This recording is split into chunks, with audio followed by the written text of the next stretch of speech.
The latest SHARP survey data reveals that 1 in 10 seniors in Washington County School District use marijuana. Children in my school who have smoked weed or are currently involved in substances, they have bad grades. They're less involved with their family and their school and their peers, and I can notice the differences without even using the numbers. Peer pressure is a main reason why many kids begin using. Especially as a teenager, if you're at a party and you get offered something, you got to be tough and say no and leave, and that's the only way to kind of deal with that, is to not let your peers get to you. While recreational marijuana is illegal in Utah, some teens are still misled. The issue with recreational marijuana use laws being passed in our surrounding states has affected the misconception for youth that it's okay to use.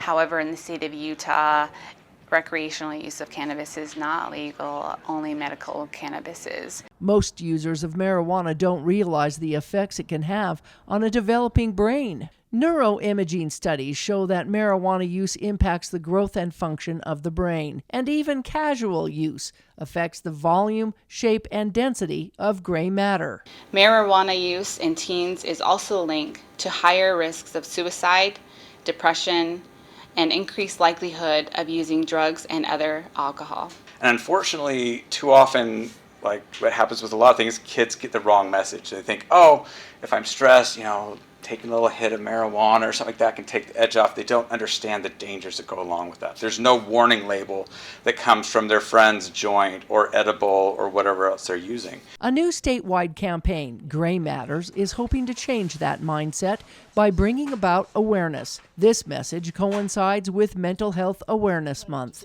Unfortunately, mental illness is a growing concern for our communities, and drug use, particularly marijuana use, is directly connected to mental illness. The goal of this campaign is to empower parents and others to talk to kids about the impacts, early and often. This display will be placed at Intermountain Pediatric Clinic on Washington Fields Road. It's helpful because it gets kids to talk to the parents and ask the parents questions. Well, what is this? And so the parents then have to look at it and talk about it. Oh, it's about marijuana. Well, why do they have a thing about marijuana? And so being able to open up those doors and make that communication easier is just a great tool. And so when they're in intermediate school, when they're in middle school, and someone starts talking about a vape pen or dabbing or something else, they know what they're talking about, and like, oh, yeah, no, that's dangerous. I'm not going to deal with that. It's got information on the top that you can see for parents so they can see the webpage. There's a QR code that they can scan. It'll take them to the webpage. Maley believes more people need to step up for these kids so they don't have to go through life's troubles alone. They should be in an environment that doesn't expose them to harmful things, and that's why I'm doing this. Don't use marijuana in whatever form, edibles, vaping, smoking, dabbing, don't do it. In St. George, Melissa Anderson, Community Education News.